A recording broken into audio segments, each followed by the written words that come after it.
Okay. Na my yenin komo with him say weekend ye chairman was an Easter festive season na ye nyina no obia ede but concerns are about any issues of a year documentary minister say what me share about the level of destruction galamsey air cause to our forest, especially it is alleged a mining to a far extent within the Tando Numere forest etwitwa sini bikrano ediama illegal miners. There is a directive to that effect say your commission must ensure say a mining more revoking the licenses more this directive yeah jumana. Mina bema medasi bebre ye mishra one akwenya wo jama mi ebanis asana abano endra minister aka kire minerals commission wa directing say license ye de ma akonta mining so mfanye ne juma na we bua faso de openo yenji sa license ni enfini nsem now but we share the reasons in tia yesi yenji license ni enfini nsem no a enyan time yare ho hwese yama akonta mining license mfanye ne juma na license no a odi ye ne juma no otumi the license look over another concession a forest reserve wa only hunkrata tio our license odi ye na license ni okita no odi ye juma no a man who kwan say onko samra boy forest and so esan say aban to me any na ban na abanti otumi wura another forest reserve ko ye juma wa another forest and the number ban esan say onkrata ma kwan say ko ye juma wo ene di kan also for me no offer the ya reho kakra nwanwa ene say akonta mining to be twa asafe or no to be twa asafe not the illegal mining. Hello Dela oko ya na wo twa asase no de ama obi so banye adwuma no the money pakuna no the pakuna ko agreement every day they pay 200. Hello Dela Tomenka. Speaker me to nkapa. Yes, but your position who ye kakrama me na ya na online ni break na to asoma. I think kakra wo moto we no sinti me jinana me wakasa. Okay. And yene ora de let them na edi nkomo afi no wa join ye ne a wono ye kasama for the Minerals Commission. The lampacho to asoma me na yenko. Speaker de me kan nyina ne se akonta ma ne nyamo di a waye wo wure mu ne se ono no a oye juma emra obu mra so no okita insase no e ma illegal miners no we are ono wa agreement now we charge you 250 grams a day gold out the breno now for in somewhat ye hunu de ya chie e ya reho o hwe se de wo ma sense afa nsuo mu a enti de chie ne se womo yes illegal mining or forest no nyina no akonta mining de ne license e bo wo mo ho ban eso ono na twa asase de ma wo mo na ono na e bo wo mo ho ban nti omo ni nkrata nanso esense ya konta mining na de nkrata ne etwa asase de ama wo mo nti omo ya wo mo nso na omo tetuo etuo no wo mo kita e de bo asase no a obi etwa ma illegally no omo de bo ho ban Bema a na investigation na ya no aban we ya na dwene se first no nanka abrantie no o sha mene mu no a otutu amene mu no na ye che no na eja ne boss yes papa sa abrantie no a ye de na kakosha no otutu amena no o sha fam no ono oni sika ye de to excavator at $400,000 $500,000 oni sa sika no nti obi na ato excavator ndi amano no de ye djuma enti so obi ato excavator ndi amano no de ye djuma sa dia e de se ye chisa abrantie no a onipa no a ono de ni sika excavator e de amano de ye de illegal no ono de se e ba wo si e be tu susa na sika de de wo we nyina ne se endra ya bo video no we ya minister e share ye no offer the minister was so emotional say na arewa ka papa no. But the difference between the President of the Republic, John Mahama, and this Minister for the Sector, Honorable Appiah Kubi and His Excellency John Mahama, is political real. But a woman, I imagine say, "Yan na homa fufu nani ya quiet." It is a way of being a wire, you party need both. We are party dear you, we are dear you, who boom rano suo the mining sector. Yan fan chow. And now proving you. And overshot, you revoke licenses, you teach licenses with brave. Yeah, my own fine, you buy your issue licenses, you suspended licenses, community mining, problems are on your teaching in Western set. Of your investigation or community mining, Krugmu. You call over community mining, no, not community mining, no, almost a community, no, not a info, a cromenu, or being I hope one a mining. And say no steps bend the commission no take towards the revocation of Akonta mining. Wamuliza a crowd wamunina. Nebema says here and say Emra Quine, why a fast so the cassette. Yama will license fire with Juma. Sa license no edema will say Emma Quine got certain enclave. Now so what will that enclave not could be bonny as I asked. And to license no edema 92.9. No simple matter near Jeffro and the Emra Quine no, yeah, crata noa. Say you want to me near 2 digit license in the and only a year. Yeah, we are. Yeah, the incorporated course. Now, who be drew? Nipa, I can see fire, the over court or Memoazino. Who be drew, speaker. Bend that down. Now, one Casamotinas and Namoshamon Crate Moa.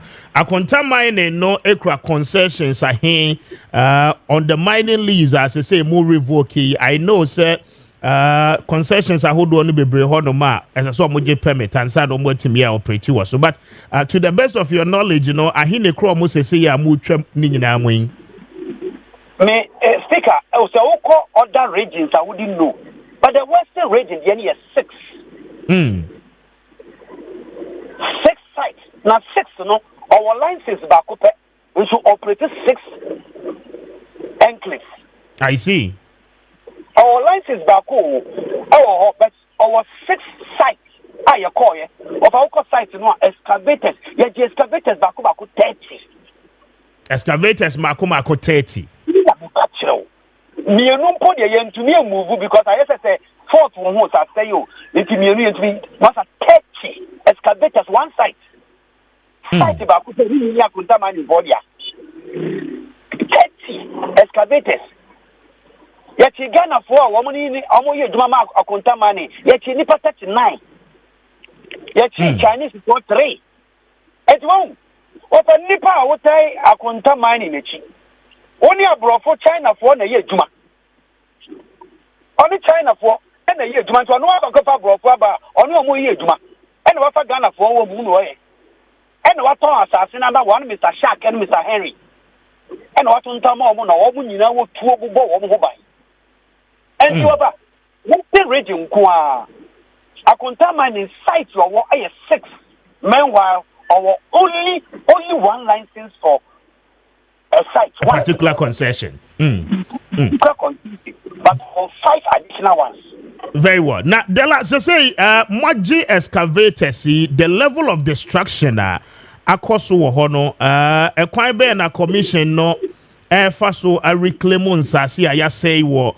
Wasampate mu nyinaa many abema 92.9 it takes $40,000 to reclaim a land. Okay. And it's our size is 6 no one say no it will take 40,000 times 6 to reclaim that site. Meanwhile a forest reserve. Yeah. Over a forest reserve, I Sasia for the past 68 years. Obianko Buddha, I just a contaminating. And the Ubisa chairman say, Chairman want to be said you, Baby Diana Paya, as Santa Contamani Yahudia. And the Asasia Yanko Muda from independence based in 68 years.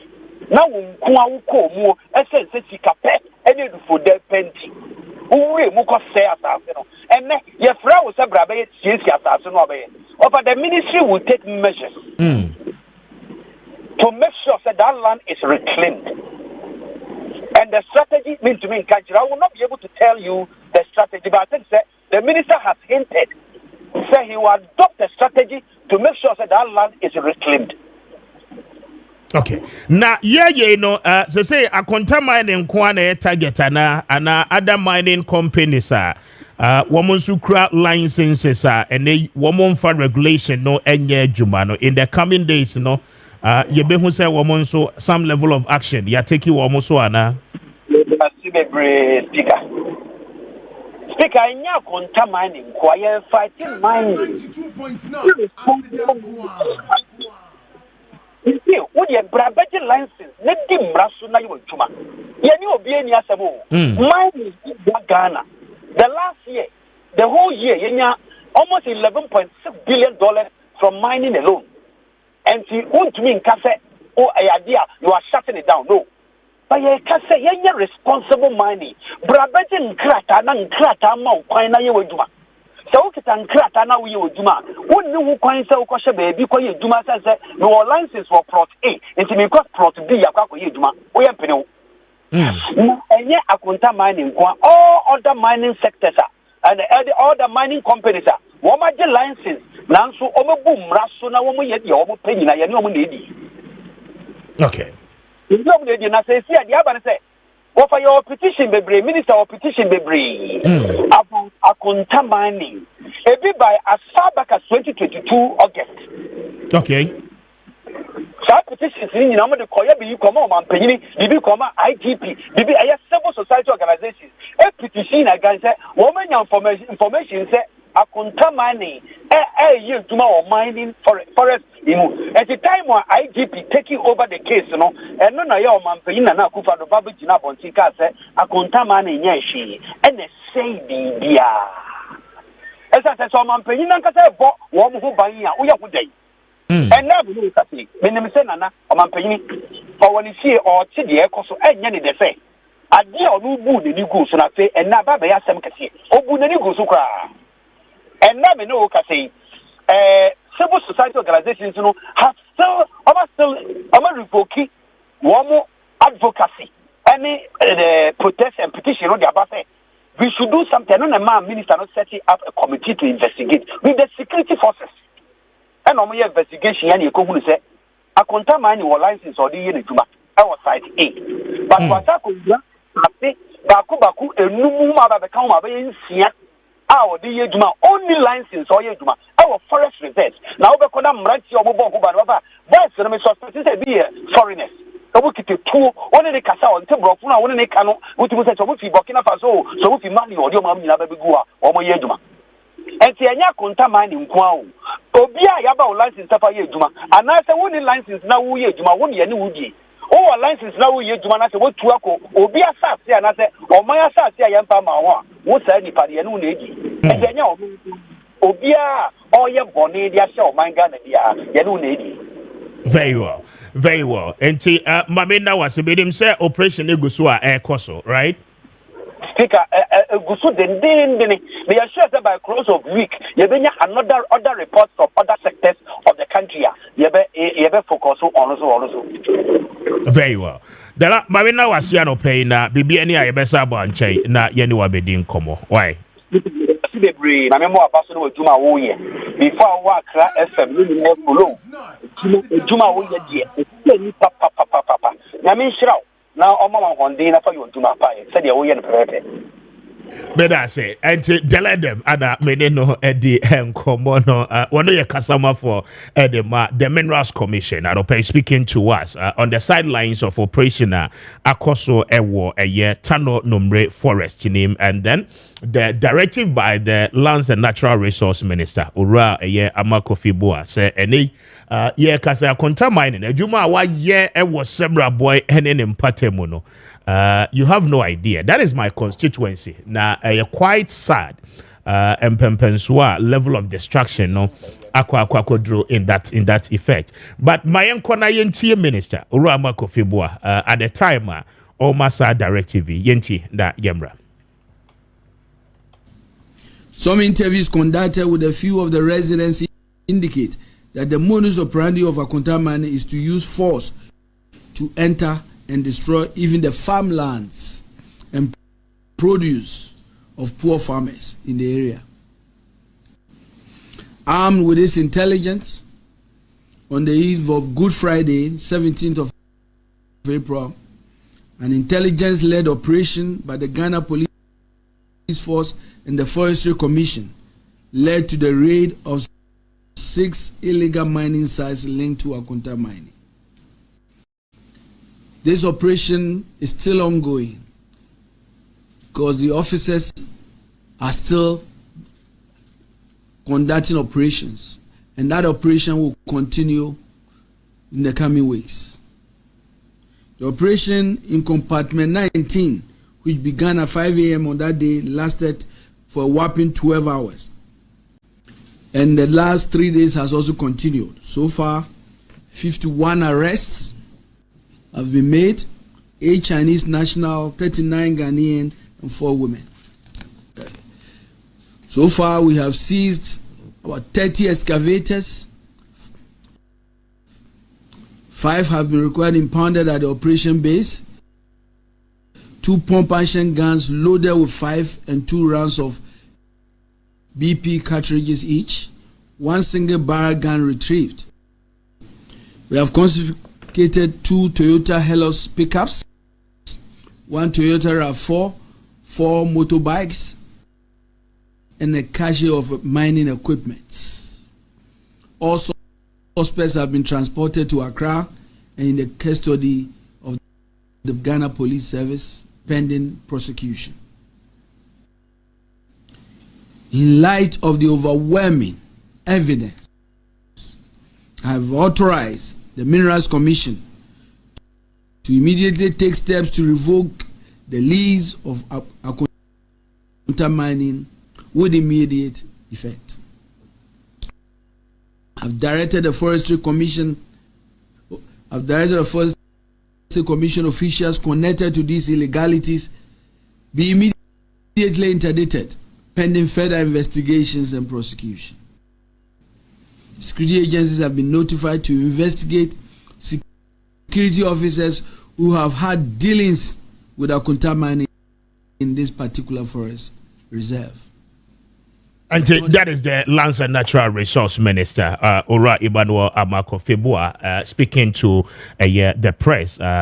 Wabra one Ghana for no edi enkomo about the happenings ekoso ewo the Tano Numre Forest in the western region. And about 6 compartments, different ones at different locations, and one more etimi actually eniema one more abosu now utie the lie them are clearly Akonta mining will lease for a year 1 compartment and Odessa lease krona no I extended to other places and for a year a juma a womo, and the details Anna minister added to Jan. Unfortunately, the minister was quite emotional seeing the level of destruction at me across the region. But yenshe na yenti minister on that note, Temra.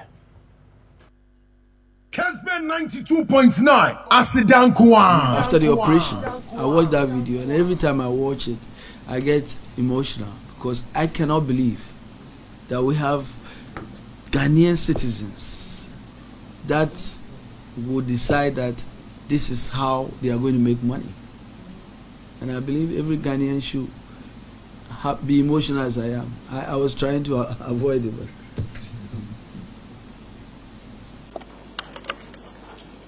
Kessben 92.9 Asidan Kwahu. But my messages, Emra 0550-567-929, 0550-567-929, and no any numbers are yede a juma. And ma wadwen treno Emra, there are likely equal companies one more ekita lease. I mean, the Emra show almost say woman dodo no in so and we are talking to you about sad development akoso. Minister say operation no egusua koso. We believe strongly say in the coming days, companies woman so a flouting law ni no ne minister ebetimi ama yehu. It's 10 minutes after 8. Go remember margin.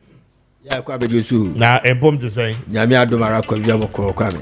Happy Easter to you. Thank you. Easter ne ko saying. Hey, Kwame nyasam ketwa. Ekoyi papa. Ade amie ni na Nyankopon eto super dugu so mame. I see. Na Kwame. Kessben Honorable Ebisefi Ankra. Asidankwa. Mu na mu sanhwe ni yi. Nyame di bibia dua papa yibu. Ushiane this weekend, right? Papa yi kasa. Kwame. Yes. Honorable Ebisefi Ankra. Kwame. Wo ye na minim so ye sofu. Enese sofu se bia wo kan keku. Kwame. Wo ye sofu esen ko bo clarity ombo. Okay. Na resurrection message bia papa yi deliver wasono maso last Sunday.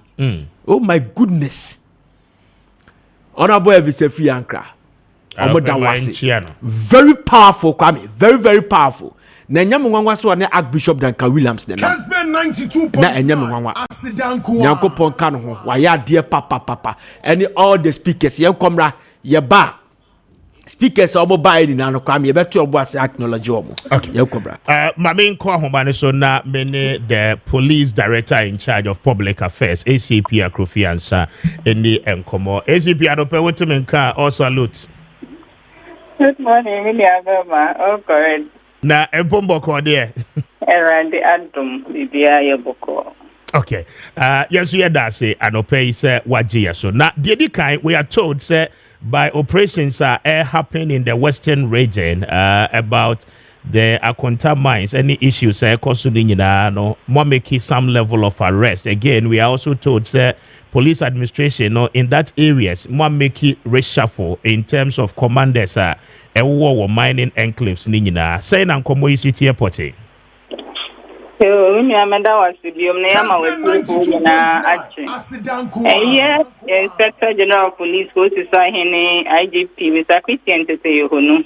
So can say ubitu galamsey so study den na power dey say aye oyo galamsey fight no ya starting across the country our regional commands ni nyina baby galamsey ekoso bia na anano 17th April year etwemu ya special operations our western region na operation no etwemu 4 days.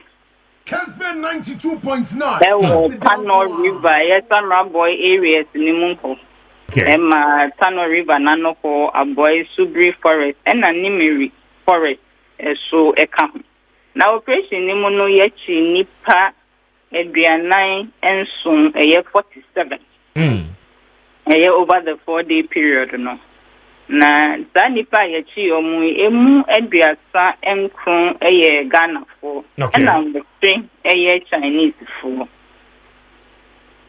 And nearby and Sakaye and Bra operation excavated in year 17 a year dun soon. Bulldozer back motorbike 9 cars and son. A 2 a year pump action guns, a 2 and 9. And a single barrel gun so yenya baku. And a BB cartridges a 2 abobano and also a dunum and 9. Pumping machines and what train any other near man make come and a police and Sakan Sabri. And Stanley I no Sapwing and a police a catcher. Yedi omo fa emrakwan so omo yedi catch omo first day nene yedi omo be jina court. Na omo akaso yewie en processes a yedi omo nyina be famra kwan so senia emra no ese. Now we are told that commanders are a war division in the district around that areas no and other mining areas nyina nya reshuffle. Reshuffle no IGP can say ye be koso ashe galamsey fight ni mu kena yebehye mu den ama yetimi etususa no na na ebehia say ye de ahoden foforo bi ebeba sa areas yi the reshuffle ya me aba ma wati we ye ni edikan ebeka say 30 there will be other places ebeto aso na areas galamsey ekoso nyina commanders wo ho ma ye bi Omo eba ne so emra mehye mu mfa hode foforo emra metoa so na botaye apost adwumaku ye de esi enim se ye betu galamsey so san yet me achieve sa botaye. And they say the prosecution ana ye share name, right? Me pacho say maybe such a prosecution ana ye share name, and then Chinese Chinese nationals near part of the prosecution, and our migration. Sabri ye initial processes are ye omuna na ye de omama Ghana immigration na emra kwaso etise omode omofano na omoso omode omafa. Very well. Maminas ECP Anope, I'm highly grateful for your time. We are grateful to Yensi Adamasi. Monko Swan so ya sena but I DSD and Nisu Yin yet me aye ama Ghana etumfon ye bedamos. Mention beda say anti-ACP Grace Akrofi Adameneno Eddie and Common Director of Public Affairs said the Ghana Police Service Anope speaking to us. Arrest one more make preparation towards a year prosecutions one more in effect of a year one more over the weekend was Sembra boy and any enclave and the Hong Kong now quite interesting everybody the police commanders one mining areas in ya transfer from division Kwahu district oye commander yetimi apam wodi wakobe before one more tena hwache especially one more war in Ashanti region oko everybody Jacobu areas na commanders hokra the nurse senka ya transfer omoda dada oko a year Asenkrigwa, Wasai Kropon, all those enclaves. But it's a good directive, it's a good sign. We wait to see the outcomes of it. Baby as I'm commoyane changes are ebano, a bit to me, Eddie Yakwakwakose. But now you go so I know Eddie in Combo. Mamefa Asedani be Emma a year. Yom herbal lotion for an pay one more adaruma, one more boy ye pam, pacho se woot me na o open wounds are edida hon and a wakua and qua the obeying ano and it's ode a yom herbal lotion no a best some pacho a bit tuning in ano I say eddy amount and watching no say woot me obi wa na ne kon etimi a yenny yapa and they or yen hoshia and ye and watching no uyo binsua.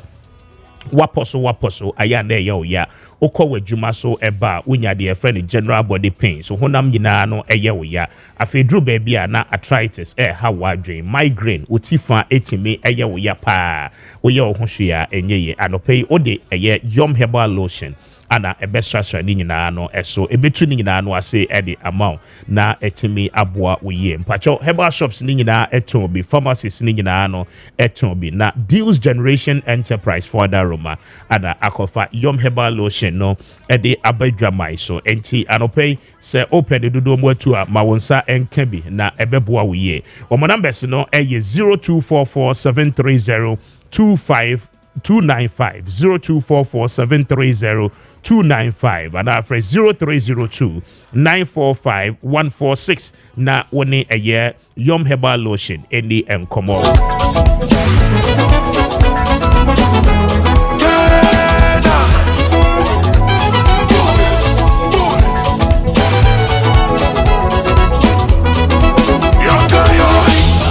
Babina was 19 after 8. Na me faster than be Eclipse collateral management. I don't pay Eclipse at romanti.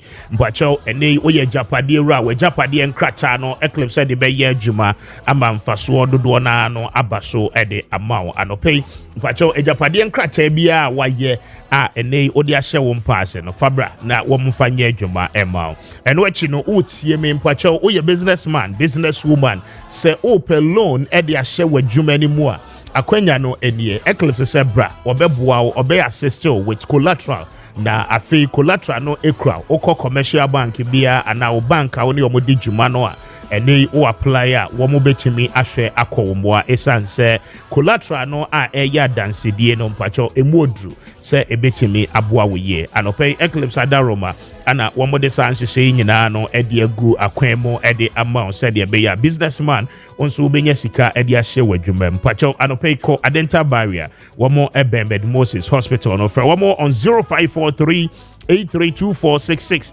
0543 na when Eclipse Collateral Management any enkomo anope na womo ebeje wo so ahwe amba won so bibia no etimi aye kama na Dr. Sharp Adaroma but womo e the Sharp imbustable mixture e the aba Sharp Enterprise and Sharp Herbal for Adaroma. They are the producers and they imbustable mixture no womo e the abedwa man so say emeboa ebe boost immune system no say the be ya woni pedia na ankasa ebetimi akon e the tia yare ahodo nyina and opay syphilis ana e hawadwen gonorrhea pressure uyo be a stroke aka wato ho acha ene fa eye imbustable mixture na nonombe ebeboa wo ye bacho ko na woni omo eni nkomo se ope imbust no dodo mo atu a woni Sharp Herbal for enkasa on 0246208496 0246208496 Herbal shops ni nyida no adopay unsa ebe kebi across the country na wetimi atobi eyusu womwada rumba adopay Sharp Herbal for Timmy Aboy. 20 minutes after 8, Maminko Ahomane so na mene PRO and customer for Edema Guta any and Kasa. Mr. Joseph Paddy Ewo Ahomaso na Yemisa se the Kwahu Business Forum a course so during the Easter festive season ye a Kwan so na Eboa a year edredifo a woman so Eddie Omoho Eshe. Mr. Paddy, what time card up here matching? Yo, Minya. Manincha wa chef online ni woti for na pay. Omo nyina no ejo so happy Easter nso. Happy Easter too. Na bibia boko de Kwahu Business Forum yi as members of the union mutimi kopie mu wo ho de. As individuals ye ko ho, dem say holiday. Na ebi mo tutu ko individuals ye ko ho. Na me say ye ko adepa e fa ni say etimi ebe mu a ebeboa omani nyina enti yebebo mampenya baso so this ade ba na emu ene makapo ade ba kwa na ha edwadefo eye sikasem ade sikasem ukobo bi se banka 34 to almost 40%.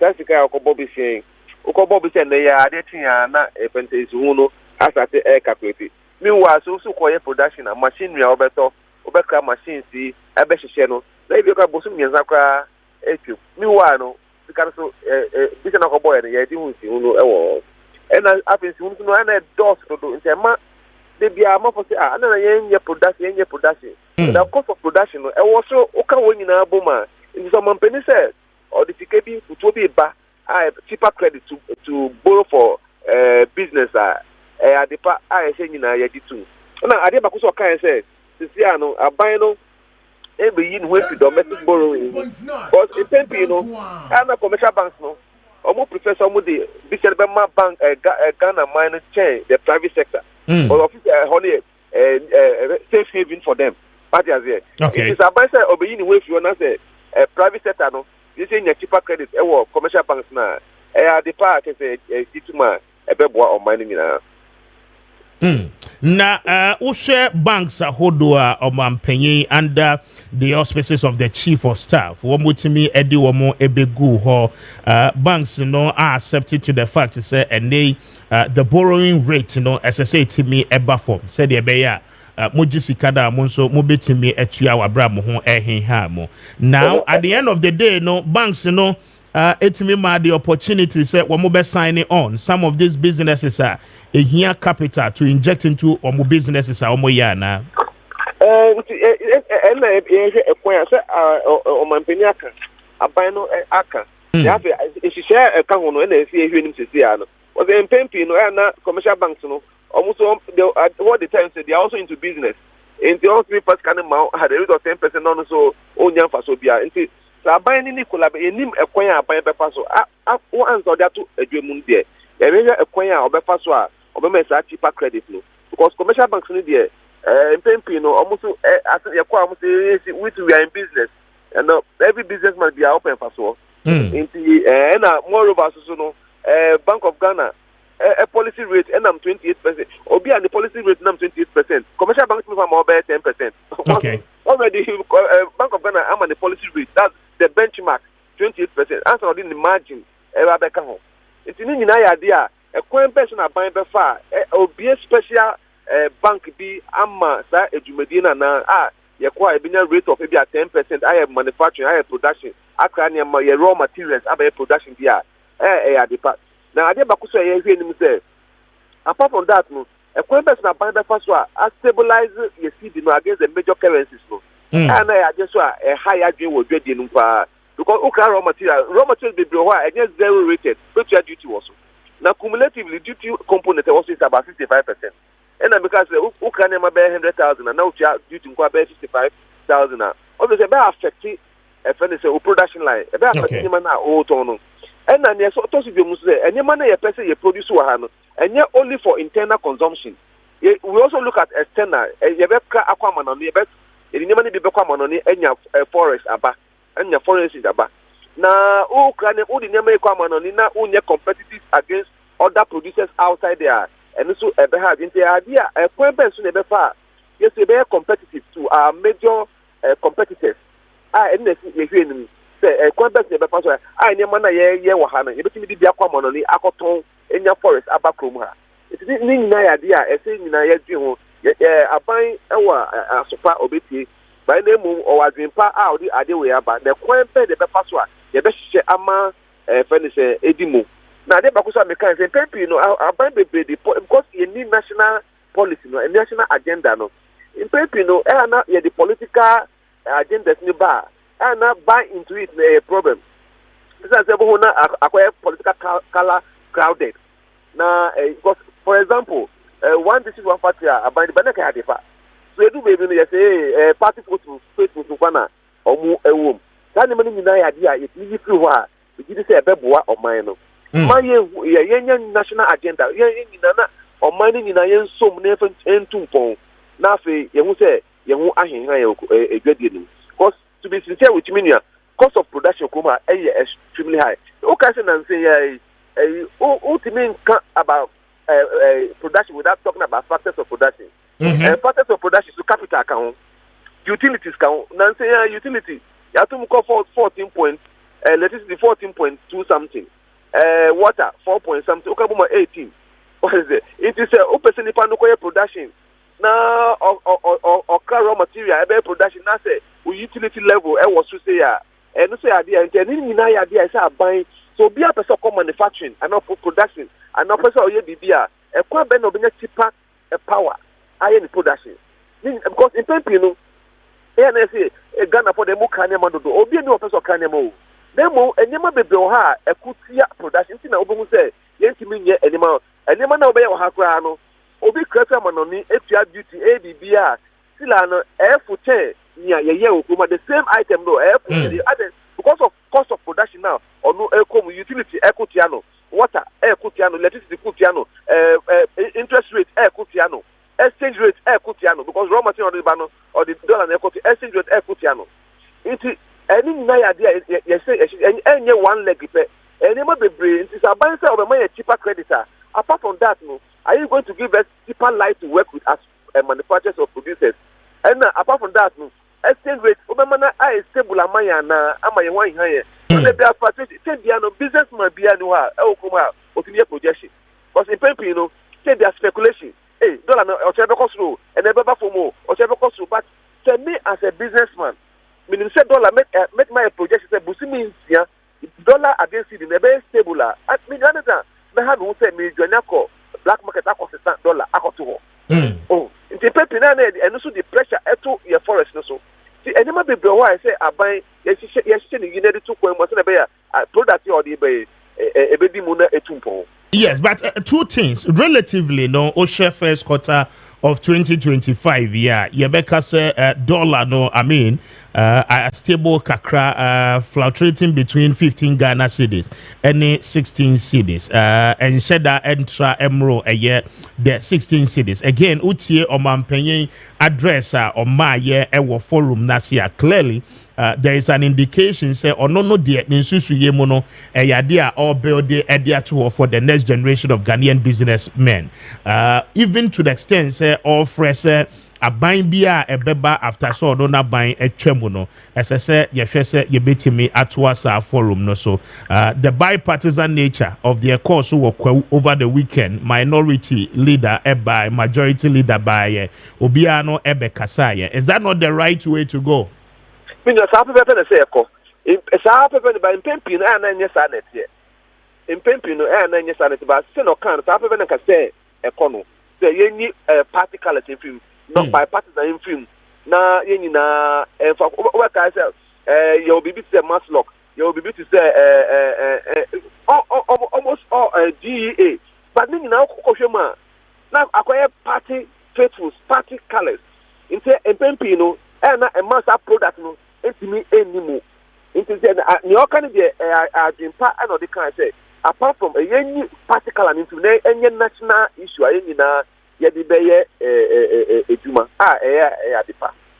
but in effect no and concluding no forum where your forum ya toaswa ebeboa Ghana for any businessman, right? Ebeboa apart from the funny business ebeboa consumers so what an answer I can say I said dollar na stable kaka. Once the price in market are stabilized kaka.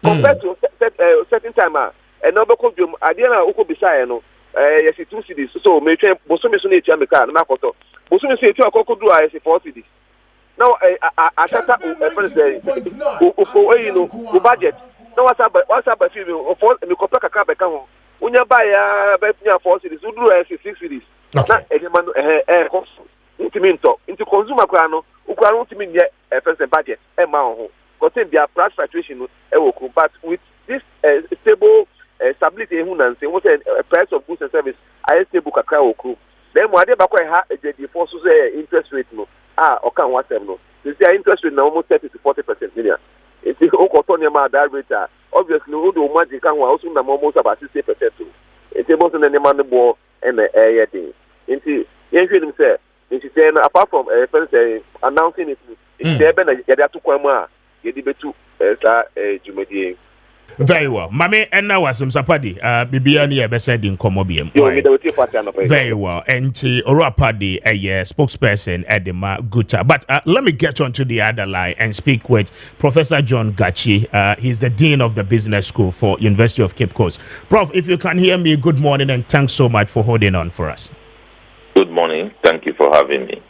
Highly grateful once again. But first of all, the initiative to have a business forum and then bring the business community together to have a conversation as to how government will roll out measures in improving the level of doing business in Ghana. Is it a good initiative and one that we can actually commend? Yeah, it's a good initiative and we should commend that. I believe the purpose is to have as many as possible growth centers of the country. So doing that for the Eastern region, especially at that enclave, I think is encouraging and should be replicated across the country to attract business people and their interest into those areas to see what they can do to change the life of the people.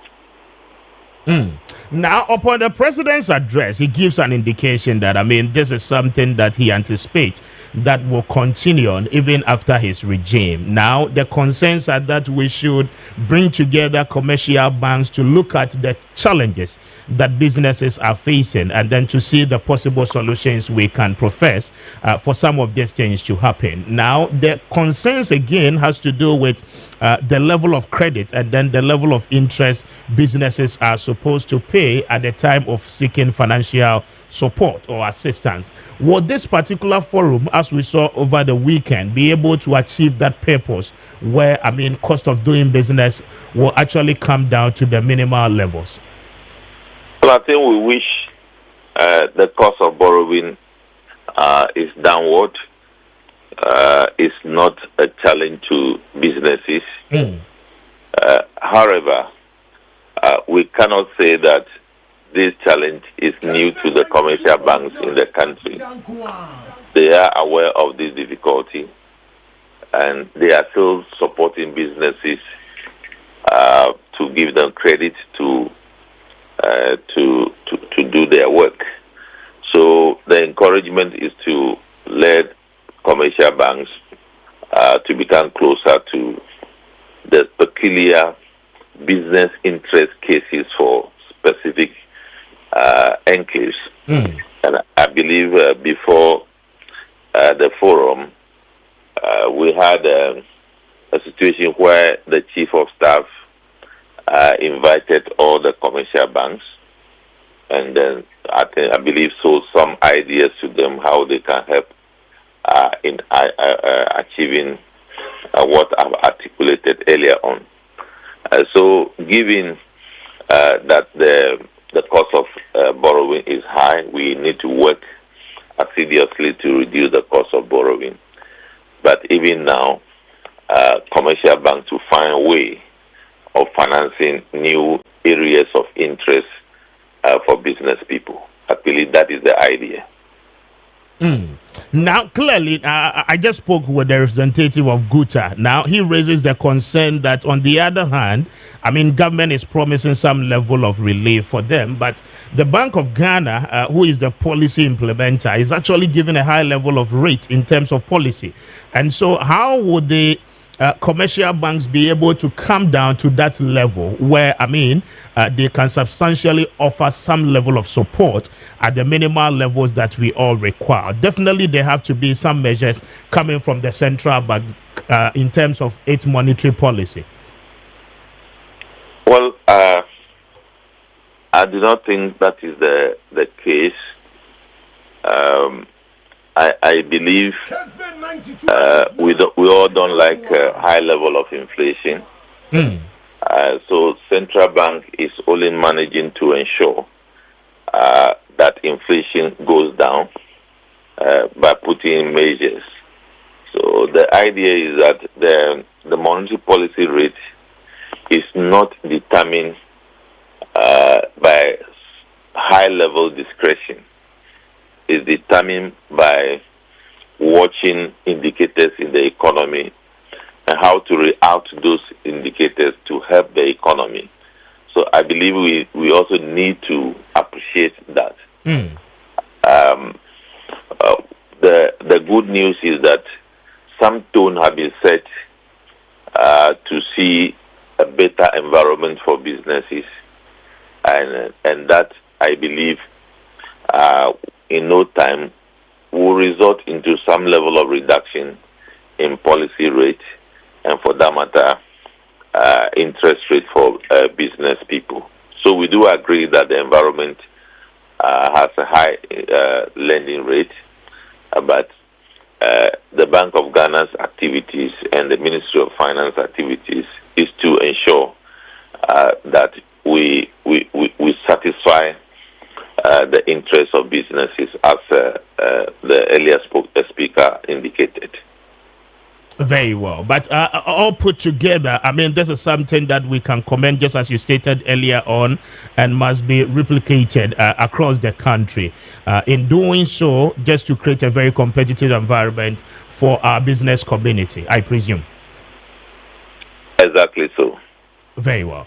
Prof, I'm highly grateful for your time this morning. Thank you. Very well.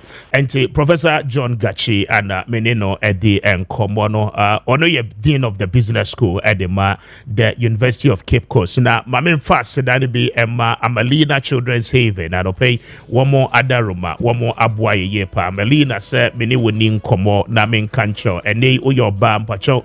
Wafa yefuna, you are waiting a newborn baby.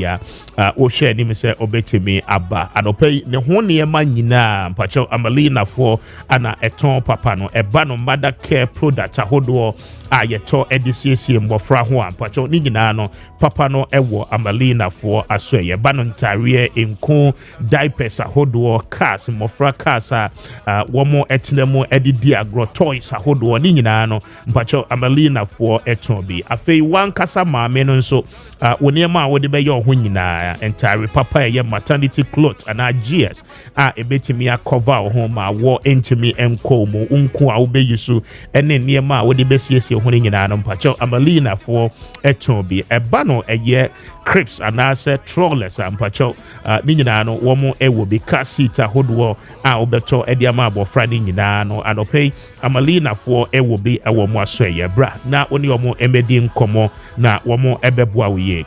www.amalinaonline.com.gh na wan kasa koshe weni so ade ewo ho mpacho obankran ya weja obehu Amalina Kumasi Amalina ewo ho Techiman obehu Amalina na woni Amalina for ending komo emom na wankasa obedi adanse o numbers no 0593921777 eno any numbers 0593921777 and after 0501672445 0501672445 na woni Amalina eni enkomo anopei na womo ebeje wo so Kweku Asiedo Herbal Adaroba mpacho womo edi gidi herbal mixture no edi aba dramai so anopei se utie me general body pains and ye issue arthritis ana hawadwen ana nso se ye kasei no wo hodoma wote se ofa baby eye wo yade a anopei gidi herbal mixture eno bi na esese ope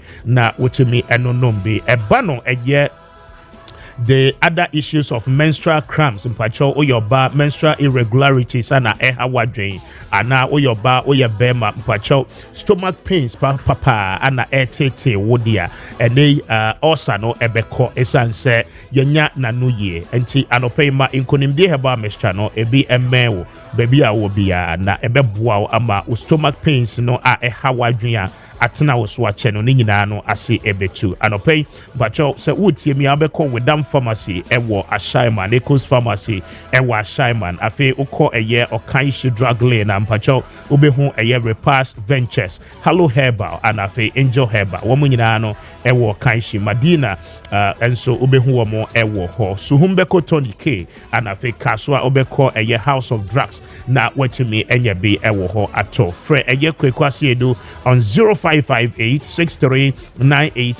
0558639865 na woni womo endi enkomo anopay Food and Drugs Authority aje womo no ede atuma wono nombia ebetimi aboa wiye mpacho pebi na yusu ma o messages no emra yabeje na yakenkan ni nyina no ede amount 0550567929 eno any numbers anopay yede eye ejuma na yetimi ene wo ede enkom na Kwahu Business Forum akoso during the Easter festive season na mameni therefore nana efa Penaman the third any enkomo ono eye Kwahu obome hene na anopay yene no enkasa nana anopay wotimi nka won kwaso yo me ga say me chia wo ne watie fo nya atiefo nyina nso agye so na ropɛ yenso yɛ da ase papa sɛ wagye yɛ so yenim sɛ Easter bia de ɛyɛ Kwahu na afi de no na ɛno nso ɛsɛsɛ yɛ ba Kwahu ɛbɛgye ani na yɛ celebrate but this time round as a niema no dodoɔ ne ba na ɛba bɛka ho mamintio on the Kwahu Business Forum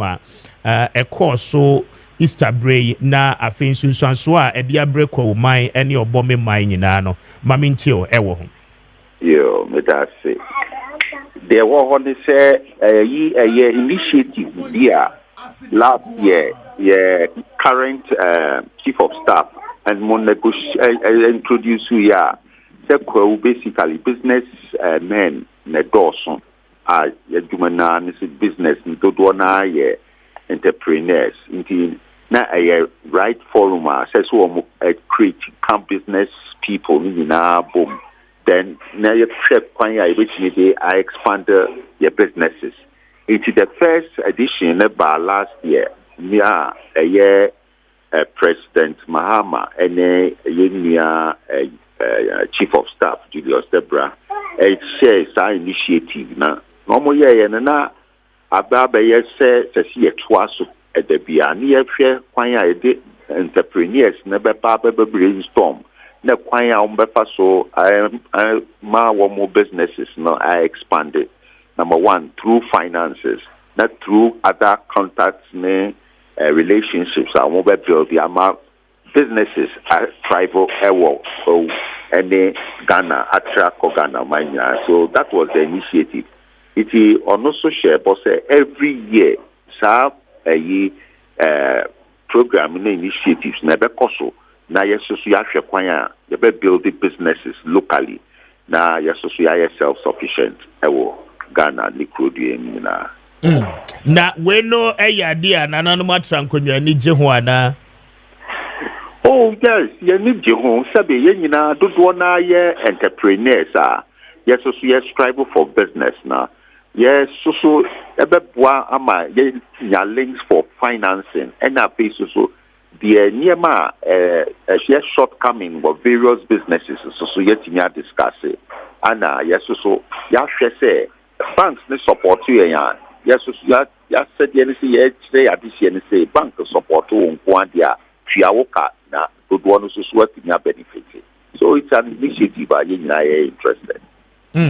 But utie edin Kwahu a eda forum no eso a omampanyin kasa yebo no odi to dwase we no enye Kwahufo nko a na ekọ nanim no I mean aban behwe se ene businessmen a war other part of the world nyina so ebetimi a join na afi export hons and semi de ka ho nyina no ni nyina no etimi awie peye eno no eboa makwawu din no etumpon ana ebedru baabi no Kwahu no a eda so no yebeyi de free ho ekọ nanim. Oh, sounds initiative ni free Kwahu there. I don't think I can na so businesses ne there. As a tribal all societies, every person a entrepreneur, you are part of it. Ghana foreign investors in also part of it. It's a name a diama project no. Say a name your person sustain because majority of the business people are initiatives no everywhere. It doesn't mean say Kwahufo a Ghanaian businessman beyond say we are gathering at one umbrella. Yet me as sources for finance and the support to help other businesses grow in the country. You see, yes, very well. Then I don't pay my mina was that made him say we no edin so papa pina no Eddie Abreco man hospitality industry munyina no ma hotels ahodo any de ka ho nyina de obeka de atwato na ye fancy. Yeah, that initiative see I say we are only praying say a be bigger year by year. Even young entrepreneurs are a bebem. Now, your facilities to accommodate number of people are urban, and we also would want to say a rally point for connection, a rally point for innovation, and a rally point for growth. Inti enona ye pompa ye say ye be every year. Inti obi biara what men kano. Oh ye be entrepreneur kwadia. Come grow your business in Kwahu, and I think say you get partners to work with. Very well. Nana, I don't pay unkwaso ma yena wase any wadaje. Enti or therefore Nana if Pinda man the third Kwahu Obome hene ana anope yedino Eddie and Komono. A lot of details about the Kwahu Business Forum and anope yene watchem. Pacho yena best 0550567929 and no a number sa yede edge or messages no or the wadwen chene ba yebekin kind in no Eddie amount. Marimbra covering ponso na yendi and Komo na weekendi Bebre nano ana akoso babinda Obatampa Prostate Center for ase Obatampa da Romenti anope se ye kase no of a wosen atenasem pacho oye bema 40 years and above prostate howard drain or prostate related challenges symptoms no efrasie dani ho adia ni nyina no Obatampa da Roma wo mo be clear ni nyina no e free wo so the teacher what challenges and difficulty with urination ojonso awo bre ansa na jonso no etimi aba afi aduru baby kra na pressure say di akire no na ewo form afi ojonso nso a ebi ekam ni nyina no entimi emma ni nyina no yade a o prostate no ebo kokko ewo ho ho se esese wo hwe na wo ma wani etimi ekọ ho mpacho utie ma no pay na wo sa ohaw ye mu a anopay Obatampa Prostate Center ana ebeyi ni nyina no e de afri ho afi wo de no edru the maximum peak se ye ka se ya show catheter ye de rubber ana asho bebe mu a sebe ojonso e de femu a anopay Obatampa sebra wo mo be clear ni nyina no e de afri wo so Fifi Prat last stop e wo kasoa nyanya no main road no eso ana obehu Obatampa Prostate Center anopay from more on 0553 800 678 0553 800 678 na woni Obatampa Prostate Center so eni enkomo anopay na womo ebeje so asolve o prostate howling nyina no ede amount na eno ana ebeboa wo ye mame emra esanse anopay say ye ka say there is a statement from the New Patriotic Party. The party is about to begin a thank you tour. So I thank you tour ye ka say Dr. Alhaji Mahamudu Bawumia, the former vice president and then the 2024 presidential candidate of the New Patriotic Party ana AD eye thank you to no enim ma sa toyi etimi aba na making kind eye statement a party no edi abani bi edi amount na afi watimi ehu dark potia ni nyina no ehye ase na afi watimi edi wani edi eche but many are questioning the fact say edi enti a party no na eko thank you to na Dr. Bawumia ana edi enim surely yani party ni paying for ebedi enkomo na afi wonso watimi enyemo enche mo ni nyina the reason tia ene Dr. Bawumia is leading that chat no watimi a lot of people are reading meanings into it but we'll come to it na afi yetimi aye ho adwuma but mame nchia na from pon biem na mema na kwaba amachi yeah Kwame bibia e kama na mi adomara kwa na na modi acheme emi say my week papa Kwame my week pa na voice ni na esa some way okay na Kwame before I bet to ask you know go ahead. Statement statement yeah yes, have it the NPP 2024 presidential candidate and party leadership embark on a nationwide post-election thank you tour. The 2024 presidential candidate of the NPP, His Excellency Dr. Mahamudu Bawumia, together with the national leadership of the party, will embark on a nationwide thank you tour beginning Wednesday, April 23, 2025 at the party's headquarters. The tour, which was approved by the National Council, is intended to convey the sincere and befitting heartfelt appreciation of the party, the presidential candidate and the campaign team to the rank and file of the party, as well as the general public for their unwavering support, encouragement, and commitment throughout the 2024 electoral period. The tour is anchored on the theme, in all things, give thanks to God. First Thessalonians 5:18 with a combinate and national heartfelt Thanksgiving service that include both Christian and Islamic religion fasting, fostering a spirit of gratitude and reflection for the piety. And we are told, sir, on the 26th of April, Wamubewo Western region, and then which is Saturday, and then 27th April, Western North, and near Kwesiada, Ahafo region, Monday, next week, 28th, Anna Afebono region, Tuesday, Monday to Tuesday, which is 28 to 29th. Ashanti region, Tuesday to Thursday, 29 to May 1st. And Oko Bono Easter Friday, 2nd May. Womobedruho Savannah, Saturday, 3rd May. Upper West, Upper East, 4th and 5th May. Then you go to the Northeast region, Tuesday, 6th May. And on and on and on and on. And the regions are Akani Yinano will have their time. Say the party leadership ebetimi about together. Also, we call on all party faithfuls to actively participate in this important exercise at their respective regional and constituency gathering point, as we all collectively honor the dedication and sacrifices that have brought us this far. And this was signed by Ura Henry Nana Boakye, national organizer at the New Patriotic Party. We're trying our best. We'll get him onto the line now.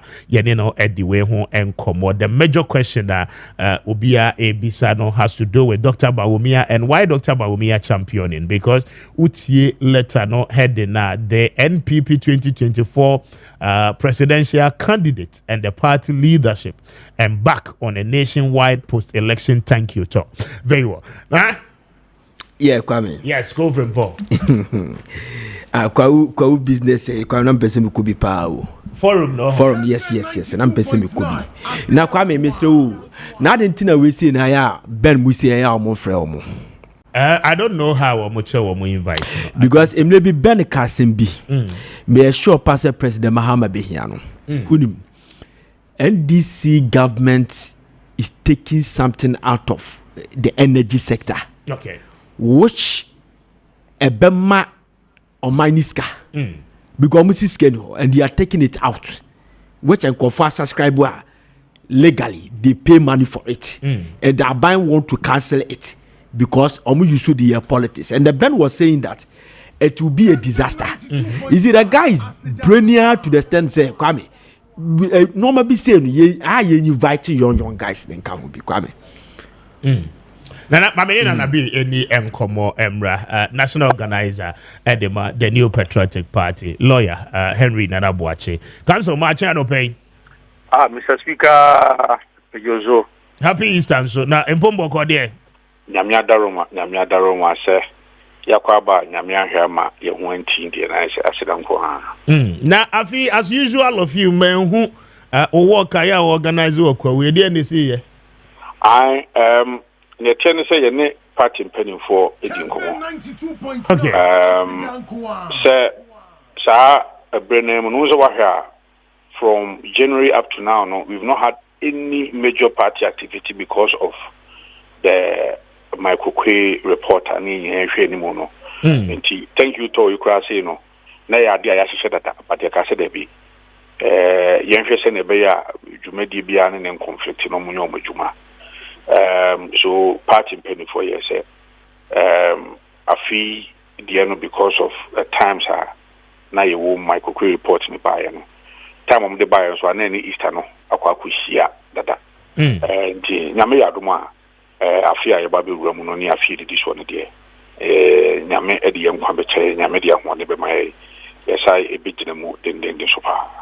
Very well. Now, my statement I will say here wabontin say in the coming days, more beshas here na mwako or my mo baby akodase. Dr. Bawumia, any party paying for our headquarters and AD a year, so thank you to ye anymore. But I know anything. But I know political party there. Form senior the be political power na won susu ye ene won so no wa ho de mu na betimi ga ya bo ban na wa ye so wo election mu na ukudi nkugu ana se udi nkuni mu a ni nyina na so de aseda ema omo a omo ye wadom udi kan de matwedi ampo ni kan na omo so a omo ejiro omo ye campaign na de ma omo sanse se wan kwan koda se krampo na se be o ya ebuni aye seni eti bia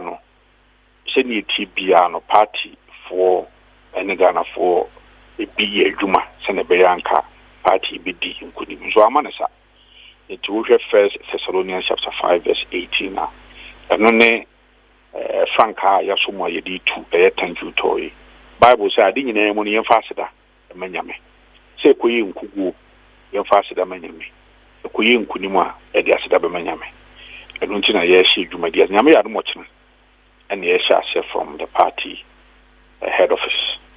I don't know by party staff, national officers, deputy officers, directors, deputy directors, national council members, and you penny for your national patrons, nominate a council of elders. Now, that would be the original tone of the South Western region. Near Baby we was central region. First, I from central now. the original chairman or Chairman Kuti, Yamiatun Safreno, nay, 30th May, Posumia Baby Romono, 30th May. TV are nice yet, Central Region General, so my so. Nabutaye Bimesa is here, and this is also Timishi and Kufu and crying. Okay. Say yes, ye about for beer, nice about with the monos on a chassis answer. And TV 2024, dear, 2028, dear, at the town where ye can't young for shit. Yes, sir, yes, be an omofanchen and kind home. So, Mr. Speaker, not many say NDC for Bashia, but not many on Bashia Sebasat and Time say. Oh, I am Temdodo. Oh, yes, I am Temdodo. Nene, Mumu small galamsey, would you like to lose? Uvi say, one issue. I'm more you my own and the 1 year grows. Kessben 92.9. Opposition was about the 1 week and the basic galamsey and Mr. Bicomanga. Yeah. Opposition almost on call for state of emergency. Now, President Kuva don't call it for state of emergency. Then I won't call it for state of emergency. And I wish. I don't know. What could problems say when you know President Mahama? What could problems say me as a picture of the President Mahama? See, some of these statements I acquire, Mickey, who say only a very volatile, a hoye, be a very sensitive wako. No go through wit behind one person. Also, your penny. You know, and it's a and now Koshebo. She shall be breeze, and this is the more Bema or we did. Shannon and Kikusi, MPO, and Gomopen Kunoma Koshinifi, MPO Boku. Hamayareka, no one side yet. Majority leader, Gomuko Penecuno. Makoshinifi. Fair a Mammy or war Pusiga. It's in a year, and we are back go Johnny Fairmon Gomukuno. These are dangerous times. It doesn't mean him so for but my name is Omubeno and tempt him to cry was it. And then I remember one national chairman, I say, I come Apria, Abom Muntamuntan, here be affected by Auntie, Mrs. Vega. I know they mean, Mr. Speaker made the video never sent. Organti interview one of the Nana minim say ye to abawi anka makoye opposition ye de mobeboa ama oman buo no atimi akonanim at least anka ye twa mfie mienu ananka enkomo ye aye de atimi apagya no so but as a masha se entem dodo but no mo de sha se nya oba na wo yi nipa be over 50,000 edi from nyuma nyina mo ba wo so be kreti adwuma na wo ba na ba fofo bi afa ye maburu dwuma ma wo ba wo so be kreti bi e so so na wafa edipa wo ba be yi nkofo edi ye kwa be kai wo mo never come. Oba, what is Ghana for? I see.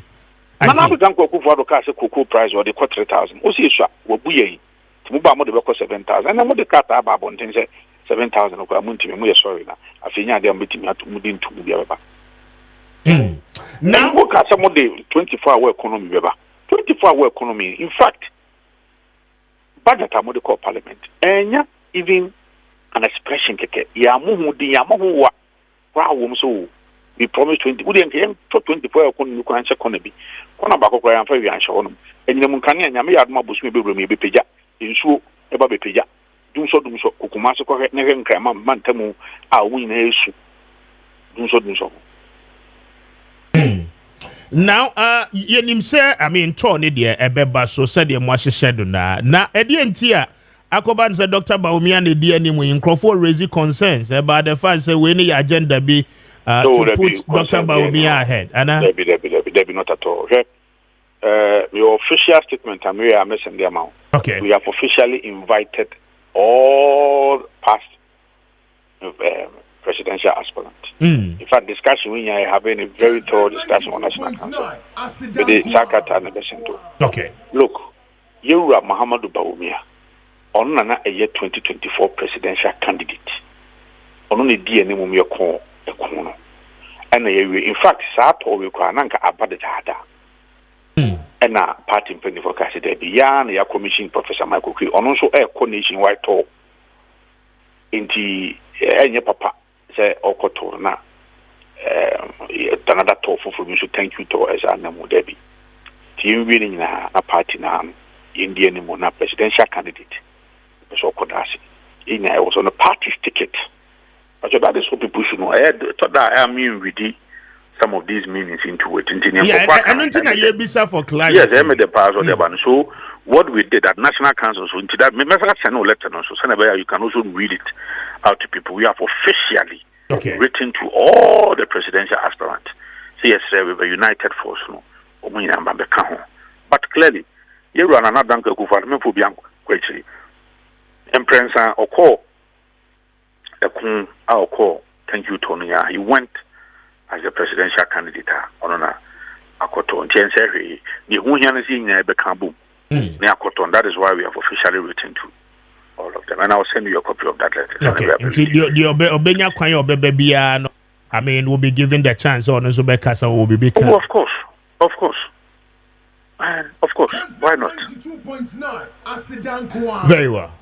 Kanzo, mame no asiano pay. Commander, Navin Shaw. So, anti lawyer Henry Nanabuache, ada menine din komono. Now, so what doubt to be, I think, said the explanation, no, a clear without nina Eddie Freehold. My remember call from Ponso, na, ye din komo, eofi. Government Bo. Yes, Kwame. Now, what doubt, but I'm sure any explanation not clear most of the doubt and go for a war. Oh, Kwame, any day, omo, yes, I think it's a institutional memory. And I say, and confirm fully normal papa. Because 1992, I know Professor Dubois. Okay. Led the thank you tour. With the NPP, then the flag bearer joins it. What it means, they say, we are closing the chapter, then open a new chapter. Sanity. You understand? Yeah. NPP need flag bearer BIBM. But 2024 election air to you. Nipa no ana will lead the NPP no needs to be part of the NPP because a NPP ne sponsor. Yeah. You understand? On its ticket. On its ticket. And almost sponsor na. Ye ton ama Ghanaians say Ghana for ton and anyi. It is a thank you to. You cannot do it without the flag bearer. President Kufuor Yebi. You understand? And now the down Kufuor Yebi. And we saw Yebi. And to close the chapter and open new chapter. After this event, you know, so anything be at the party be ya umba associated Dr. Baumiano. That is where Kwame issues the best. My main kind statement in just as Nanabe promised or the Abba or say invitation to participate in nationwide post-election thank you tour, and this was written on the 20th of April 2025. I say, on behalf of the national leadership of the party, I am pleased to extend to you a special invitation to participate in the upcoming post-election nationwide thank you tour, which commences on Wednesday, April 23rd, 2025 at the party's headquarters. This important tour, duly sanctioned by the National Council of the party, is intended to express our collective and heartfelt appreciation to the rank and file of the party and the general public for their unwavering support throughout the 2024 electoral process. Guided by the I don't know to us. So this was a letter and Arvin Pong to invite all the presidential aspirant, one more co-race in the BBR. We look forward to your gracious presence as we continue to strengthen the bonds of unity and reaffirm our dedication to the ideals of the new patriotic party. Please accept our assurances of the highest consideration. And this is signed by Director of Finance and Administration, William Yamua, and Aninsa Eshe We Ase. And now we distribute it to now. And Dr. Owusu Efri Yakoto, Edin was so Kennedy Akompre Kwe Japan is supposed to have this letter. The Honorable Boache Chamatinye Jakon, the Honorable Dr. Kofi Konedu Apreku, Honorable Joe Gate, Honorable Francis Adainimo, Honorable Kwame Japan, and Mr. Kojo Pokun Safwa. And one more contesting in they are supposed to be part of the tour. I think it settles the matters. Yes, because Kwame, Justin Kodua from Kwame, Justin Kodua from General Secretary. Kwame wouldn't sit down for say Adebia and the rights. Kwame, ye debate young for. Okay. Oyobias Kwame was studying or buy a pepe ya by NPP. Ne credit eba kope. Se kodua betena ho am ya disadvantage obi a wo pepa se wo gina as a flag bearer. And see that. You know kodua the duma way. They make what say. So as for that one, my council so say we know one more invite you bia. One more invite you. Wa yes. Right? And yet deliberate say almost kill baby towards anybody. Yeah. And amebo. Yeah. Yeah, Kwame, the crackram. Meet you. I contact mining. Yeah. Na ya revoke your license. In fact, we share minister no sooner or sooner normal minu.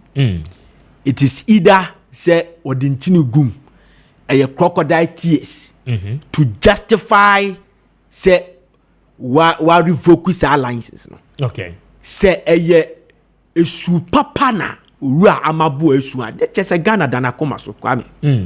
They make what I say. Yeah. That is a Ghana dana koma so pa.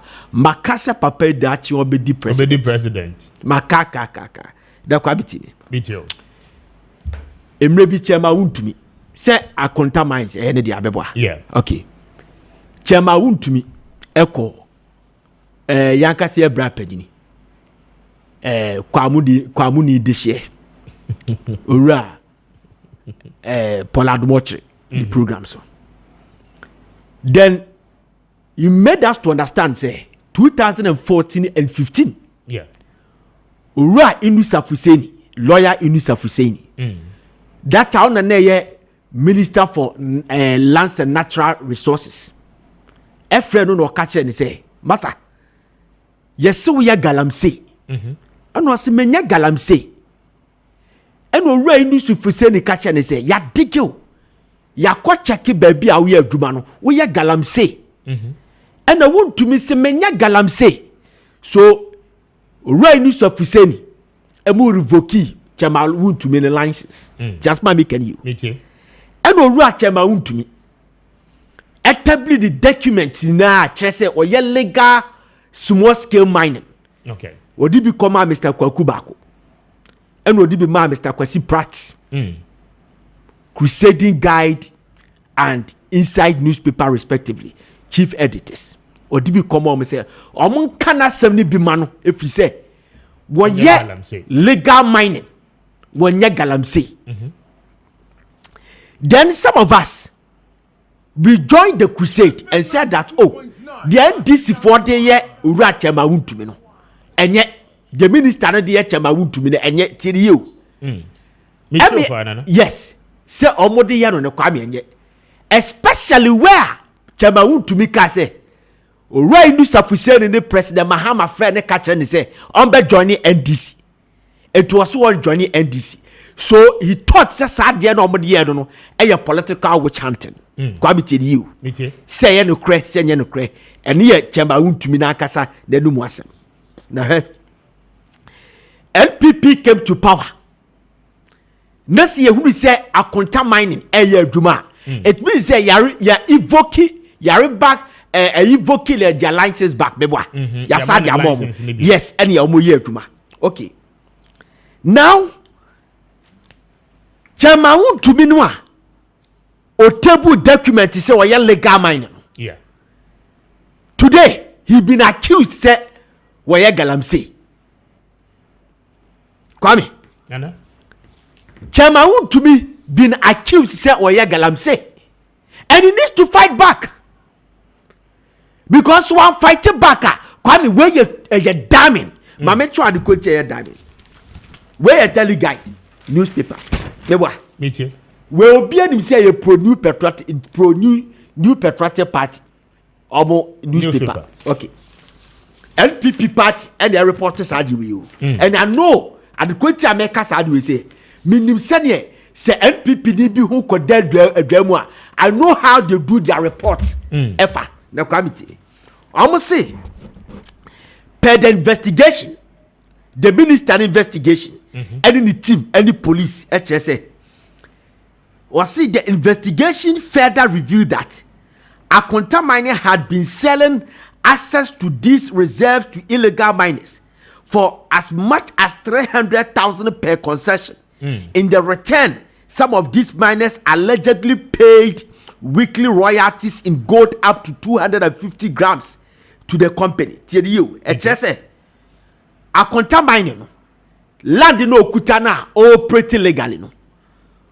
Wachabi baby ani kwaso woko because Kwame emrade kire say se me ma land say yakusu adwuma na se wo akwai wo go through the legal process na se wo ye adwuma no a se wo tra 1 inch illegal mining enti paper the person o kire say investigation say akonta mining no asori afi baby a omo concession no e no omo akọ baby a ene omo dia omo ye illegal mining ena say illegal mining omo say twabia mankophobia wo mo ju omo 3 billion that's 300,000 bebo say 3 billion ena sankofo no a wo mo ji 3 billion no waju omo 3 billion no sankofo no every week bia no wo mo di 250 grams worth of gold. 3 billion is a goodwill. Oh. Goodwill. And so now because kwashe jumasi.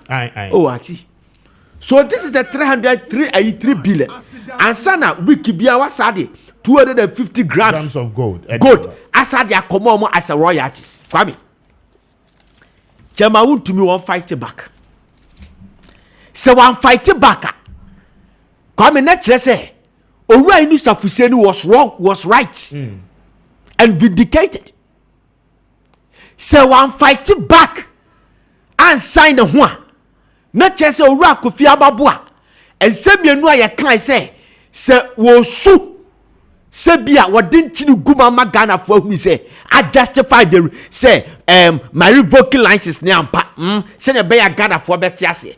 Say, one fight back, it means that the minister is right. They say, a sooner minister is soon. Kwame, genuine.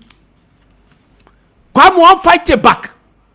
So one fight back. It means that all the what the minister ne kai no no credit. They say the minister ne kai ne the credit ya. And not just say, Chema won't to me. And no kwase Kwame. Or apologize to the Ghanaians and kwa. And so I apologize to the new patriotic party. Party no wink or no lead. Because Kwame. What kind part in the constitution? Article 4, clause 7 was a misconduct. Already AVI was say anybody bringing the name of the party into disrepute or public ridicule. Otomra. Sakwame, se bono no one fight back. I'm a NPP for investigator who say, why you're right, name a political witch hunting. Name so I'm fighting back. Nebuye di say ya ne say enoma we say koso ne ehunu say ene na de na chama won to me ye no oye illegal mining akwa they should ban him from contesting any position. Oh Samom. Oh yes. Because ye ka chama won to me a Kwame unim chama won to me say oyede wonim chama won to me say sabi producer say O2 gold but unim chama won to me say oye politically exposed person wonim chama won to me say wokwa santemantema oni na da new patriotic party ano etu ni patoto na nim chaba wontu bi say we ya party ni so de be che etu one fight back na say honorable Inusa Fuseni ye vindicated one fight back na say honorable Amabua ye vindicated na che say wuti for there then you have to apologize to the party as a some banning from contesting any position. Chema won to me. Yes, because of the party ni dino about disrepute. I see. The reason why I'm so fighting back, is I cannot trust. I'm a journalist. Me to me trusted here. Paper now report on it. And the minister the kind totally yes. Until such a man to me best packing the defense. Was packing the defense. I had in the best shiny abon chrono. Se bonwa se embonwa yabeka biaman. But se bonwa Kwame ye be shana mana apologize. I see. I'm telling you Kwame.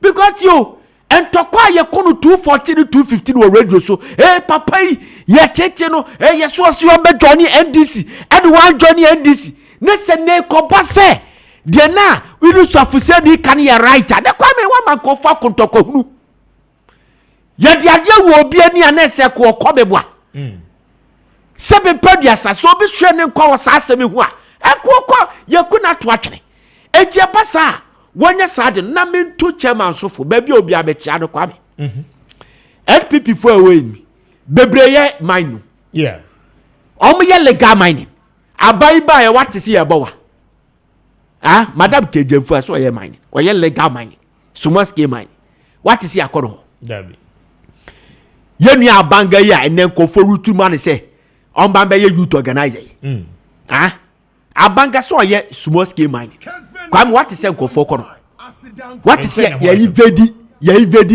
the site what is say obi ahye say odege no akwa ani na akwa hwe no mam Kwame nipa bia wunya tumi a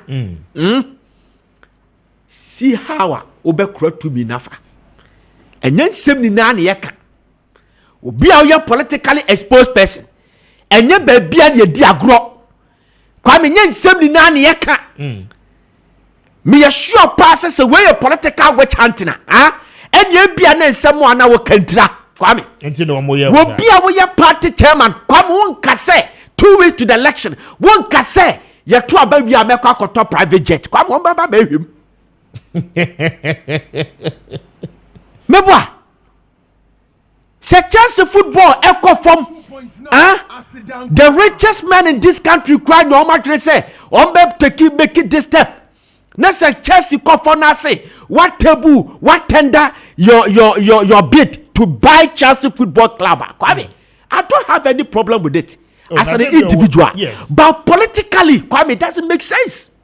It was a political suicide, politically unwise Kwame sanoma we na ka ho enu ti na ne wo bia ba e pese ye no hwem oniema waye in the past yes Kwame enu ti na medical catch minimum people for penifo bebrebe financiers deep pocket people Kwame liquid a omo ye ayi mining omo ye fere say small scale mining enso abana so dayeda see a combo see a no kwa ko hwem say whether say when you invade what go beyond and say we illegal mining and say we ba why chema wuntumi Kwame wan kura no ye chema yan kura no ye wa ke kan se wo ho wan kura no ye etie de betimi aka no on fight back yamani 2 weeks Kwame won fight back o man 2 weeks oh Kwame yamani 2 weeks yeah fight on fight back so one fight back ne se Kwame gina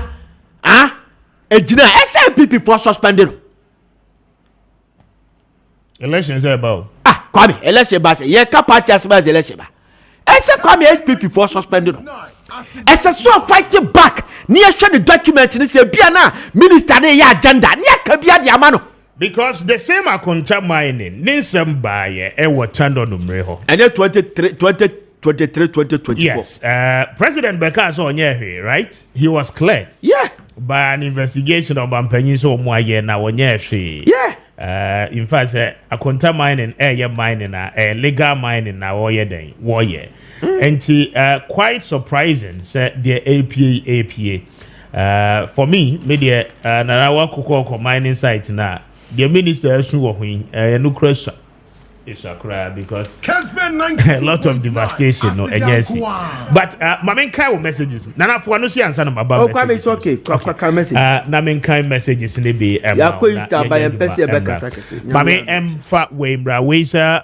Ziga please add electoral commission to your discussion because the polling assistants are not paid even up to now thank you for a message you know ose fachame na yeah monusho say me say last 2 weeks and normally same message by I read that message and me kaisa wo kaisa Dr. Sribu and Dr. Sribu Kwaku e ma me message e ka kire me say abayin tu omoka the moment abayin be tu omoka no Kwame they relay the money to them obi asika be ma no enti abayin tu aka say abayin tu aka dia Kwame e be sha omo ama omo do obi sika dia ma omo that's it okay Maminda was say 23 minutes after 9.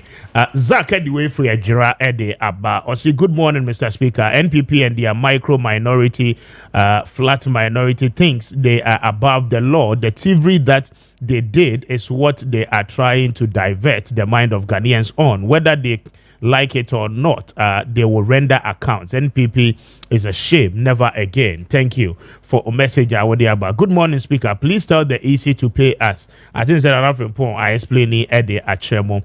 We say I really like your program. Adams, anyway, from Mampontain, Ediaba. Adams, thank you for a message. Good morning, Speaker.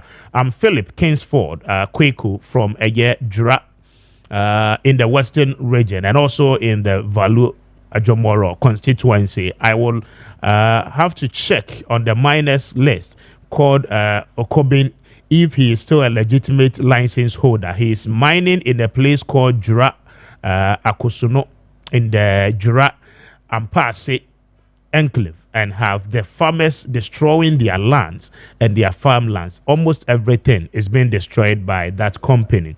Okay, thank you for a message. We say good morning, Speaker.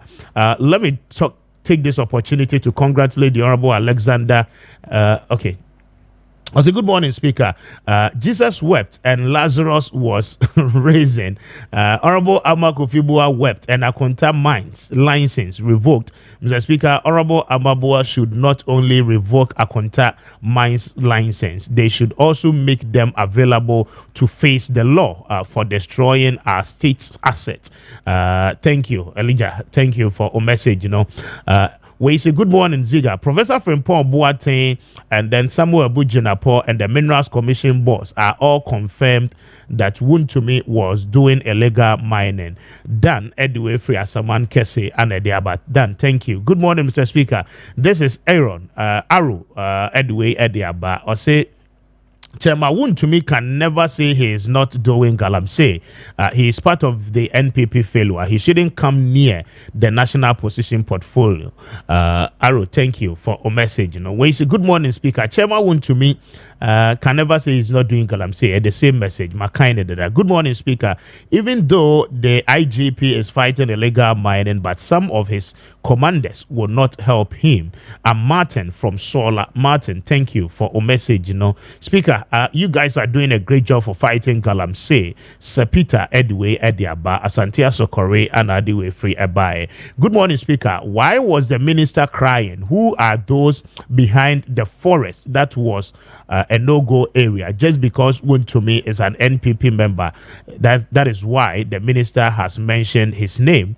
Then the minister should mention more of the others who are equally causing the destruction. Tanonumre Forest is just one place. Dauda Edway Freedom Kwaonofin and Ediaba. Dauda, thank you. I mean, kind last one way.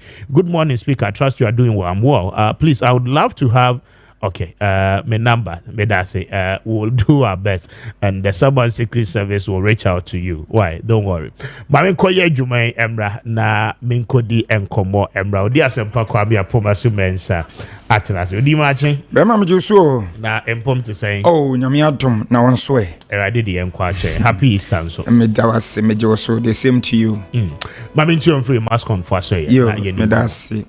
Ebusianfo yemfa enchia sonko a emoduru emfri Imascon Estate Ghana Limited asoye wo a wo hwe afidikesie ne wonso a wuti afidikesie no yemfa sa enchia sonko yi emawo na ye de babibia da ye bekobia ni Imasconfo ya tia mawie ni ase Nyankopon enkwatenten de amamo na afenso yakachem se Nyankopon wonhyira mo papapa sade be ya nhyira no be yeska kese de amamo won no fi se abraba ye bo se skanima enye enti empa boni se Nyankopon onto obi biara nsem sade be ya woto nsem a obetimi de wani akyere mu ewo yasoye Imascon Estate Ghana Limited na wonso so wo ba ye nsase papa ye ton no watimi de ho aba be hyem bi ne wato bi na aboa wo efise me no nyina di adanse ese asase de ejapade kese ewiase ye wo obetimi atoka obetimi ene skade adidi awenam ayese obetimi apeska na eja wo de apema ne nso wanyina mu bisa se emfaso ben ana ebewo so ediama ho na sa abrabo no kro bebo nyina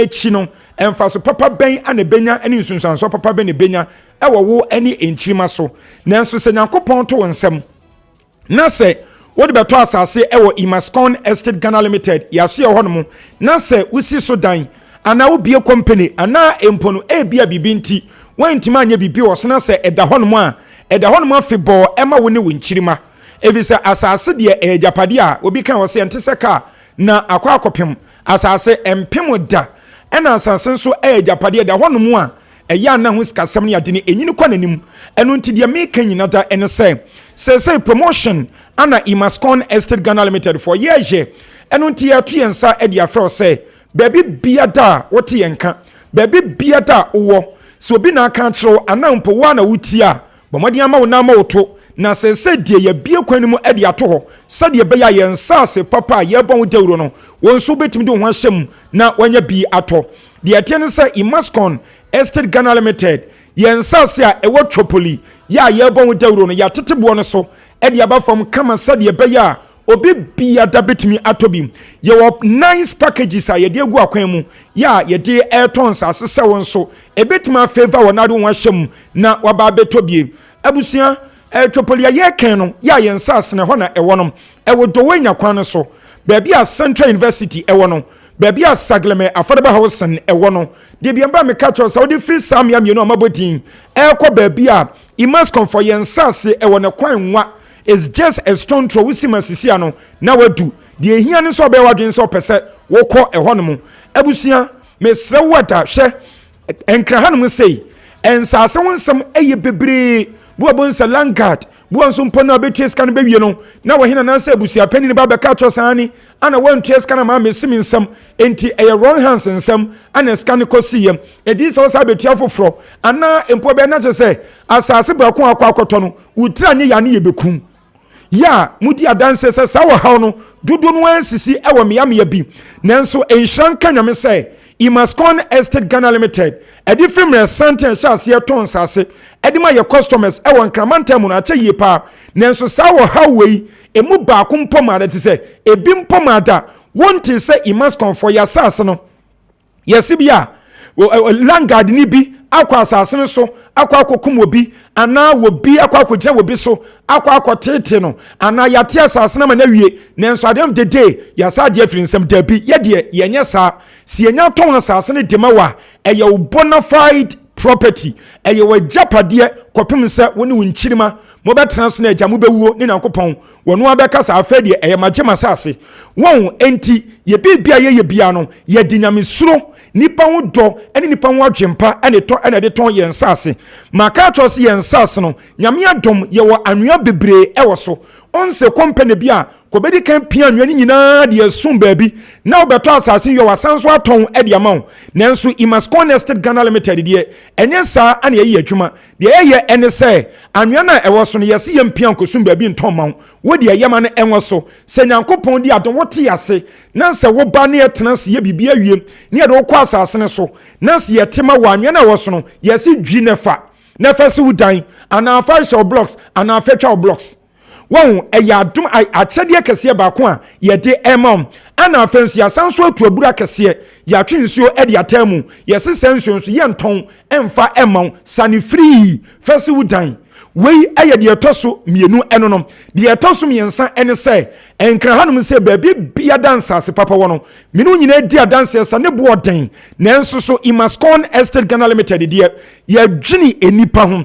yɛde nyamesuro ne nipa ho dɔ nipa ho adwempa ɛna ɛtɔn yɛn nsase ɛno nti no yɛatete boɔ no so ɛde ama wo wɔyɛ amene wo kasa mu one plot no yɛate so yɛde aba 28,000 Ghana cedis 28,000 Ghana cedis nansa no wo de ka gye no bɛse yɛwura process no ma to me bo ase ewuram ye ɛde ama wo na afɛ de aka no me de aka ho yɛ numbers no ɛyɛ miɛnsa de di kan no ɛyɛ 0553 840 646 0553 840 646 ana 0553 838 730 0553 838 730 and 0209 155 437 0209 155 437 numbers me ensan ana Imascon Estate Ghana Limited yɛdidi dwuma ɛwɔ yɛatena yɛ hɔ no mu abusua me na me keka price no ɛde akyerɛ me se one plot no yate so e de about 28,000 Ghana cedis 28,000 Ghana cedis eno no yes nsuo to ne so fam waten enti e packages e de agu akom de ma say di kan fa bi beto ase na de aka ntua ne kakra ene say yes 28,000 Ghana cedis no di kan fa emu 4,000 Ghana cedis 4,000 Ghana cedis e yetiti scanom 40 million wo de no di kan beto ase a on say ebeka 24,000 Ghana cedis the atien say 24,000 Ghana cedis no ye bema wo de bosumi mako edumienu which is 1 year and this 1 year spread ediama say bosumi bia no tua kakra come say 1 year no beso na me de atom na 24,000 aka no na watimi atua wie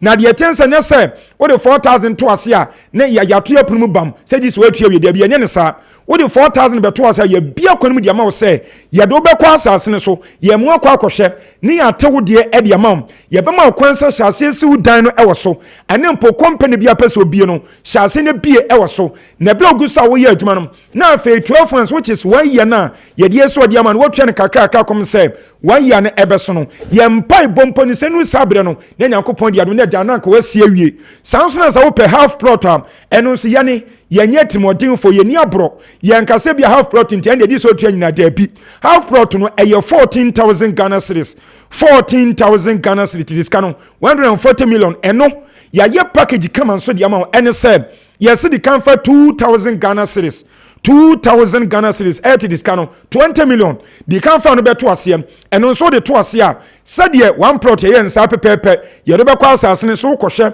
ni atewo de e de ama ni ama kwansa asase si udan ana company peso bi oso ana de bia nipa di tumu a obetima ye oso bia ni ama kwan na wa ye e woso on says I would 2,000 beto ase a eno so beka 12,000 ebusia 12,000 ye de boso akoma ensia 6 months ana esuo ni aspread eno so dia masem to boss ni tua ne kakra said ye beya 6 months ne enso na me dia dom ni watua awie menia hwebram de hyase kan anua ye de chewo na afa nsuo so a ye de chewo na ebonso ya te so dia ba fom ni asan so e de packages emu go e dia masem to boss na etua ni na we che say Imascon Estate Ghana Limited yensa se ayeton ewo twopoli no eyade a yadwene ho nti ane yensa sade be ya obi biada betim de no wahyem na watobi promotion we ya yeye Maakye say yashasem on the 17th of February na bosomi ya ebay ni de toso edunum which is 15th May